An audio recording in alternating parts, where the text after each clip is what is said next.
¿cómo están? Soy la doctora Carmen Alegría y la vida me está regalando unas conversaciones estupendas para aprender con alguien que, además de mi colega, es sobre todo mi maestro. Doctor Mario Alonso Puig, bienvenido de nuevo. Gracias, Carmen. Estamos aprendiendo contigo y yo personalmente estoy aprendiendo lo indecible porque estamos tocando temas fantásticos. Hemos hablado en otros vídeos del camino del despertar. Hemos hablado del poder curativo del amor, de la importancia de meditar en la vida cotidiana, del propósito vital. Creo recordar que hemos hablado de la autoestima. Sí. Y te propongo un tema que a mí me apasiona por lo que tiene de poco habitual. ¿Es rentable ser bueno? ¿Tú qué opinas? Bueno, donde hay confusión hay que poner distinción. Como decía el gran filósofo austriaco, los límites de mi lenguaje son los límites de mi mundo. Entonces, ¿qué es la bondad y qué no es la bondad?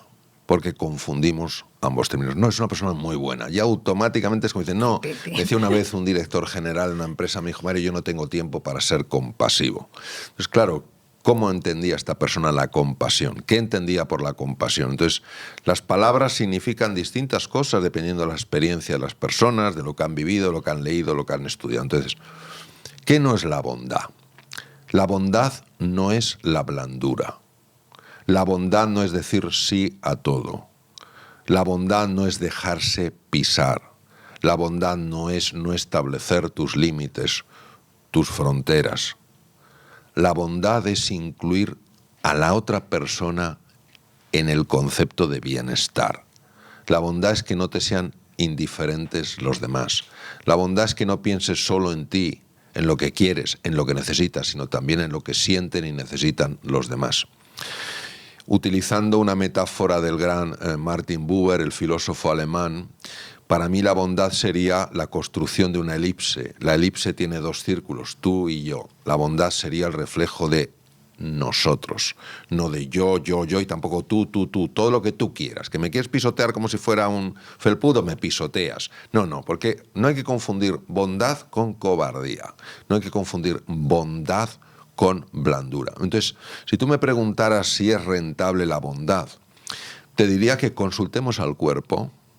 ¿Qué nos dice el cuerpo? Y el cuerpo nos dice que sí, que cuando tú sientes que le importas a alguien, el cuerpo mejora, que cuando tú sientes que los demás te escuchan con interés, el cuerpo mejora, que cuando tú sientes que no eres indiferente para otras personas, el cuerpo mejora. Ya hemos visto, liberación de oxitocina, se alargan los telómeros porque aumentan las cifras de telomerasa, es un predictor de la longevidad, etc. Entonces, desde el punto de vista físico, es rentable. Desde el punto de vista mental, obviamente una persona que piensa en los demás, en lo que sienten y necesitan, es una persona que ha sido capaz de superar su egocentrismo. Y dice el gran Dhammapada, el gran texto hindú, el mayor de los conquistadores es quien se conquista a sí mismo. Es decir, una persona que ha sido capaz de conquistarse tanto, que ahora no solo le importa lo que siente y necesita, sino que le importan lo que sienten y necesitan los demás, es una persona que psicológicamente va a tener mayor estabilidad, va a tener mayor tranquilidad, va a tener mayor paz mental y va a vivir con mucha más ilusión, entre otras cosas porque se va a sentir mucho más querida. Y desde el punto de vista espiritual, ¿es rentable la bondad? Naturalmente, porque la bondad entendida como el encuentro entre seres humanos, ¿a qué te acerca? Te acerca al perdón y te acerca al amor. Bueno, eso es, por definición, lo que más nos conecta con la felicidad. Entonces yo diría, ¿es la bondad rentable desde este punto de vista? Sí. Ahora, ¿es la bondad valorada en lo que vale? Probablemente no. Pero yo creo que no se valora por lo que tú muy bien has comenzado a distinguir, porque no nos han explicado muy bien la diferencia entre ser bueno y dejar que todos los demás nos pisen. No tiene nada que ver el buenismo con la bondad. No, de hecho, la persona que transmite esa bondad en los términos, por lo menos, que yo he explicado, es una persona extraordinariamente fuerte. ¿Por qué? Porque tú solo vas a abrazar a la otra persona si abres los brazos. Y eso lo hace una persona valiente, una persona comprometida, una persona que quiere ofrecerse, que quiere darse como regalo. Entonces, a mí me parece que la bondad lo que transmite es esa fortaleza interior, que no es la fortaleza muscular, es el poder interior. Y esa bondad que abraza, que confía, que busca el bienestar de los demás, que yo no sé si a ti te ha pasado, pero estoy convencida de que has comprobado que cuando pones todo tu ser en que los otros mejoren, tus propios dolores físicos se anulan. O al menos eso es lo que yo he visto a lo largo de todos estos años en urgencias en los pacientes. Y lo mejor de todo es comprobarlo en ti mismo, porque cuando lo compruebas en ti mismo, ya no necesitas que ningún estudio de investigación te venga a decir que efectivamente la bondad mejora la salud. Pero, ¿qué es lo que necesitamos que nos toquen? ¿En qué neurona necesitamos que nos toquen para efectivamente darnos cuenta de que ser bueno es rentable? Para perder el miedo. Bueno, lo has definido tú muy bien, Carmen. Es decir, al final el impacto es un descubrimiento. O sea, tú te das cuenta que en el momento en el que tú incluyes a los demás, tu vida mejora. La vida de la otra persona mejora. Todo mejora. Por tanto, al final de lo que se trata no es de construir muros, sino de construir puentes. Y esto es como todo. Hay una frase, no sé quién es, me parece magistral. Dice, no es el milagro el que da lugar al creyente, sino el creyente el que da lugar al milagro. Hace falta ese puntito de fe, ese puntito de confianza para dar el primer paso. Y entonces, a nada que des el primer paso, empiezan a pasar cosas. Pero tiene que ser un paso no pensando en ti. Tiene que ser un paso pensando en la otra persona. Porque si tú lo haces por el efecto que va a tener en ti, eso ya está viciado de partida. Tú lo haces porque la otra persona te importa. Tú, en urgencias, vas a ver a un enfermo. Tú tienes más de 30 años de experiencia en medicina de urgencias, que es una medicina muy complicada, porque te puede llegar de todo. Te puede llegar un ictus, te puede llegar un tráfico, te puede llegar un traumatismo craneoencefálico, te puede llegar cualquier cosa. Pero, ¿qué pasa? Que en ese momento tú lo que buscas no es brillar, la doctora Alegría, que fuera serie, que tiene. Lo que buscas es sanar. Y en la búsqueda de sanar, aunque tú no lo hagas con intención, acabas brillando. Acabas brillando. Entonces, la clave es eso, que tú lo que buscas es ayudar, sanar, iluminar. Te has olvidado del cansancio, te has olvidado de las dudas que uno tiene cuando se encuentra en situaciones tan complicadas, porque te has puesto en la piel de la otra persona. Entonces, al final nos damos cuenta que solo hay una piel. La separación que vemos es una pura ficción. Lo decía muy bien Albert Einstein. La separación que vemos entre el mundo exterior y el mundo interior es una pura alucinación de la mente. No es real. No es real. Hablando de separaciones, ¿tú crees que es posible separar la vida por capítulos y ser bueno, por ejemplo, en tu vida personal y no ser bueno en la profesional o en la vida social? ¿O es obligatorio que seamos buenos en todos los campos de la vida? Bueno, la palabra obligación es una palabra compleja y yo casi buscaría otra.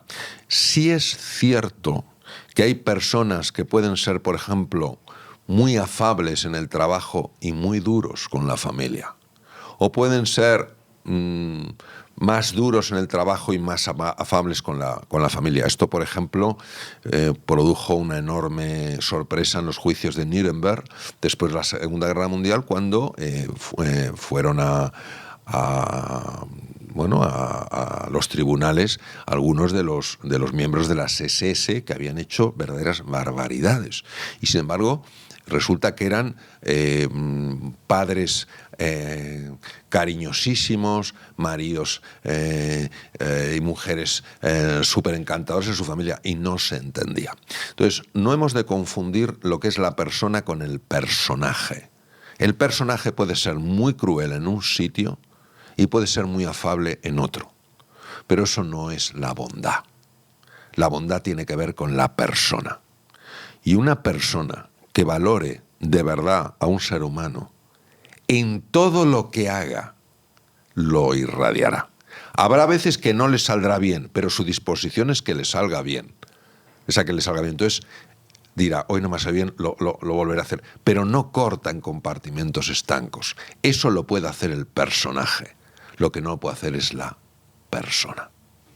ese personaje que tú describes tan estupendamente en el camino del despertar. ¿Qué ocurre? ¿Qué es lo que tenemos que hacer para abrazar la bondad desde la confianza de que es el único camino, el válido? Como decía Howard Gardner, creo que era el que decía, no se puede ser buen profesional si no eres una buena persona. ¿Qué tenemos que hacer? ¿Qué neuronas se nos tienen que interconectar en nuestro cerebro para efectivamente empezar a quitarnos el miedo, a quitarnos las capas y decir, me lanzo al mundo desde la bondad, desde el abrazo, desde la confianza, desde ole, ole, ole, que merece la pena ser bueno? Mira, yo creo que el conocimiento no es la solución, es muy importante para encontrar la solución. Es decir, entender muy bien qué es la bondad, que de alguna manera estamos con mayor o menor acierto compartiéndolo. Entender lo que es la bondad, entender lo que es la compasión. Es decir, desligarlo de ideas que tenemos prefijadas, de etiquetas que hemos puesto, que consideramos que representan la realidad, es un primer paso. Y el segundo paso es ponerte a explorar. Ponerte a explorar y decir, vamos a ver, ¿qué pasaría en esta situación si en lugar de decirle a mis hijos lo que tienen que hacer, intente preguntarles cómo se sienten hoy? ¿Qué dificultades han tenido? ¿Qué oportunidades han visto? ¿Qué pasaría? ¿Qué pasaría si en lugar de ir a la compra a comprarme un kilo de cebollas, me interesara un poco hablando con esa persona que está en el sitio de la frutería, donde sea? ¿Qué tal está? ¿Cómo está? No sé qué, tiene mucho trabajo. Es decir, ¿qué pasaría si incluyera a la otra persona en la ecuación? Y entonces me daría cuenta de que al final esas cebollas están más ricas. Me daría cuenta de que a lo mejor ese es el momento más feliz que ha tenido esa persona a lo largo del día. Y resulta que me daría cuenta también de que ese momento en el que he comprado cebollas se ha convertido en imborrable. Mira la de veces que he comprado cebollas, pero me acuerdo de esta. Fíjate, yo he echado gasolina, lógicamente, muchos años a lo largo de la vida. Están miles de gasolineras. Nunca olvidaré a dos personas en dos gasolineras, una viniendo de Teruel y la otra de Valladolid. Su amabilidad, su vocación de servicio, su ilusión, su alegría, imbatibles, inolvidables. Entonces, al final, muchos diremos, sí, pero de eso hay poco, claro. Por eso, como hay poco, nosotros tenemos la oportunidad de ser una de esas personas para los demás. Y cuando nos demos cuenta de que podemos ser una de esas personas para los demás, nos daremos cuenta de que, oye, hay más. Hay más. ¿De dónde han salido? Lo que decía Epícteto en el siglo I después de Cristo. Cuando yo cambio, todo cambia. No vemos el mundo que es, vemos el mundo que somos. Si somos cerrados, veremos un mundo cerrado. En el momento en que nos abramos, sorprendente, veremos un mundo abierto. Claro, esto desafía por completo nuestra forma habitual de pensar. Pero ¿quién ha dicho que las leyes que nosotros manejamos son las leyes del universo? Hablabas hace un momento de ecuaciones. Me viene a la mente la relación que pueda tener la bondad con la gratitud y con el perdón. Sí, vamos a ver. La gratitud es el reconocimiento no de lo que te falta, sino de lo que tienes. No es el reconocimiento de lo que no has conseguido, sino de todo lo que has logrado. La gratitud es un antídoto bastante eficaz, tanto contra el miedo como contra la frustración. Y además se ha demostrado, sobre todo por la clínica Mayo en Rochester, Minnesota, que la gratitud mejora el funcionamiento del sistema cardiovascular y del sistema endocrino. El perdón es un campo muy complejo, porque nosotros entendemos el perdón como alguien me ha hecho daño, merece un castigo, pero yo, que soy mejor persona, la voy a perdonar. Curiosamente, entonces se entra en el debate, perdono y olvido, perdono y olvido, si perdonas y olvidas te pueden hacer la misma. Este no es el perdón que transforma. Este es el perdón que mantiene una convivencia razonable, porque de alguna manera le quita oxígeno al fuego, pero el fuego sigue estando. Hay un perdón de otro índole, no es el perdón de este mundo, no es el perdón que manejamos, es un perdón en el cual eres capaz de ver en la otra persona lo que ella ni siquiera es capaz de ver. Es decir, no ves maldad, ves ignorancia. Por tanto, lo que buscas no es el castigo propio de has actuado con maldad, mereces un castigo, sino la corrección propio de has actuado desde la ignorancia. Y no hay mayor corrección que la del perdón. Cuando tú perdonas a una persona porque sabes que hay una ignorancia, lo cual no quiere decir que si ha cometido ciertos actos, esos actos no tengan esas consecuencias. Pero cuando tú a nivel de la persona la perdonas porque reconoces que hay una ignorancia y que a ti lo que te importa es su corrección, no su castigo, ese simple hecho, que no es simple, se puede explicar de una manera sencilla, pero no es simple, tiene un efecto transformador en la otra persona y en uno mismo. Yo he conocido a algunas personas que han sido capaces de perdonar de esa manera y es algo extraordinario. Yo tuve una experiencia, no la contaré porque es larga y como muy personal, donde fui agredido verbalmente por alguien, ocurrió en Inglaterra, y yo en ese momento no sé con qué conecté, o sí lo sé, conecté con algo profundo y dije, elijo perdonar. Se me fue toda la ira, se me fue toda la rabia, el cuerpo se relajó, experimenté una paz increíble y pude ver la transformación en la persona que tenía delante. Toda la ira que reflejaba su rostro se desvaneció y lo que vi fue un rostro lleno de tristeza. Algo había sucedido. Yo salí muy tocado de aquella experiencia. Claro, es que te escucho y me vienen también un montón de recuerdos porque es sencillo encontrar recuerdos en nuestra vida cotidiana de momentos en los que tuvimos que elegir entre perdonar o no perdonar y lo complicado que es decir perdono. Sí. Y hay una frase que todavía va un poco más allá, que no recuerdo el autor, pero me ha venido a la mente mientras te escuchaba, que dice algo así como cuando tengas que elegir entre la justicia y la misericordia, elige la misericordia. Sí. Yo creo que esa es la expresión máxima de la bondad y del perdón. ¿Dónde te inspiras tú para conectar con ese ser tuyo superior que te hace tener en ese momento la capacidad de responder y no de reaccionar, que es lo que solemos hacer todos? Bueno, para esa conexión a veces yo pongo mucha resistencia. Y como pongo mucha resistencia, consciente o inconsciente, no siempre me salen las cosas como me gustaría que me salieran, ¿no? Cuando me salen es porque en un momento determinado practico lo que se llama la rendición, el surrender. La rendición no es el rendirse en una batalla, es el rendirse a un universo que es capaz de ver lo que yo soy incapaz de ver y es capaz de hacer a través mío lo que yo por mí mismo en ese momento soy incapaz de hacer.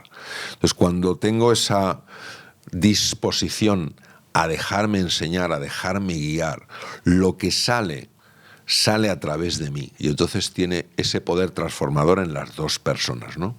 Entonces, muchas veces es sobre todo el reconocer hasta qué punto lo que veo también lo estoy proyectando, el reconocer que no conozco la realidad de una persona, no sé por lo que está pasando una persona, por tanto no puedo juzgar porque no conozco. Y en tercer lugar, y a mí esto me ha sido una enorme utilidad, esa disposición de pedir ayuda.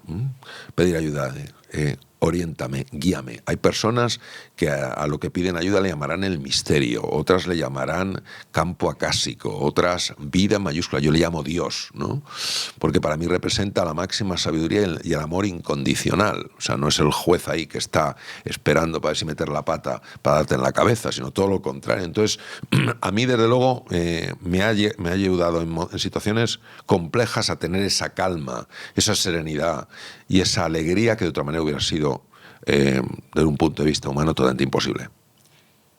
En tu libro El camino del despertar, cuando hablas de ir pasando umbrales, yo he entendido, corrígeme si no lo he entendido bien, porque cada uno entiende las palabras claro, lógico, como le vienen en ese momento, bueno, ¿no? Eso como quieren. Que cada uno me viene útil a mi vida y me viene así. Con el libro, claro. Pero en este momento de mi vida, que lo he leído hace poquito, porque ha salido hace poquito, sí.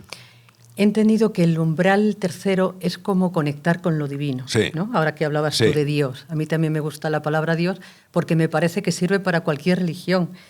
Creo que era el Dalai Lama que decía, la verdadera religión es tener un corazón bueno. Entonces, ¿tú crees que traspasando ese tercer umbral, que yo todavía estoy en el primero, pero espero y confío en algún momento poder llegar a umbrales más avanzados, ¿tú crees que ese tercer umbral, esa conexión con Dios, no es otra cosa que tu parte también, tu chispa divina? Sí, por supuesto, por supuesto. Quiero decir, la palabra Dios, como la estamos entendiendo, es una palabra que abraza a todo el mundo y no desprecia a nadie, que nunca utilizará la violencia para intentar transmitir sus ideas, cuya única fuerza será la fuerza del amor y del perdón. Y fuera de esto, podemos usar el nombre de Dios, pero lo estamos usando en vano, lo estamos usando mal, lo estamos usando a nuestra medida para nuestros propósitos. Por eso, en el fondo, es lo que a una persona le mueva, si es universo, es vida, lo que sea. Entonces, se me ha olvidado tu pregunta, Carmen. Me he puesto que hablabas de Dios, sí. Y que si cuando hablas de Dios en el tercer umbral, sí.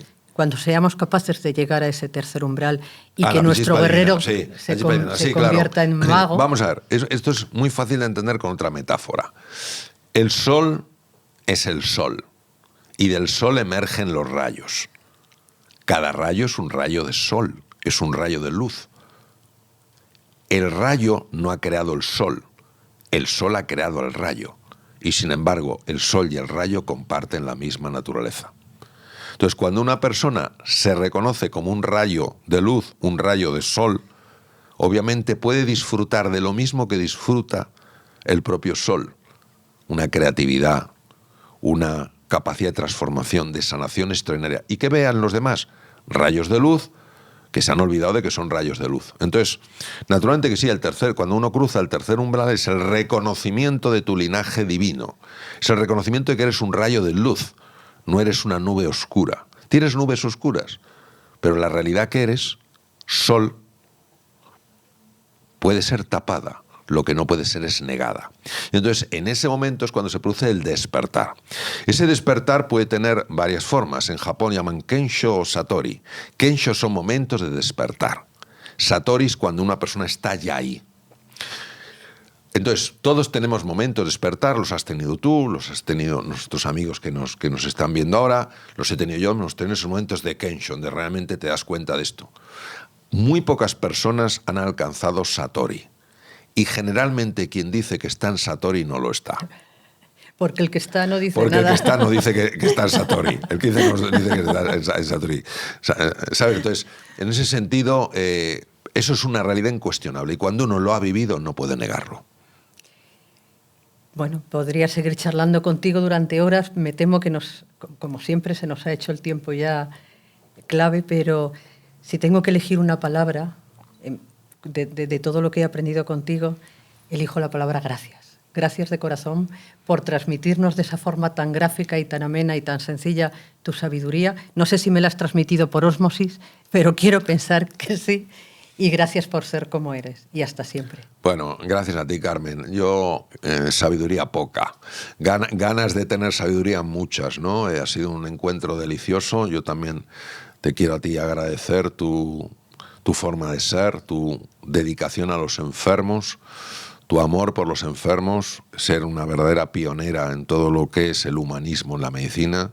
Te quiero agradecer también que escribieras ese precioso libro, El amor, la mejor medicina. Y yo creo que, bueno, que estas conversaciones han sucedido sencillamente con la ilusión de poder ayudar a nuestros amigos al otro lado de la cámara, que al igual que nosotros, pues están haciendo frente a sus desafíos, a sus luchas internas y que también quieren vivir sus sueños, hacerlos realidad. Y elijo dejarlo como un proceso abierto, quizás haya más vídeos. ¿Qué te parece? Ojalá, me parecería maravilloso. Gracias de corazón. Gracias.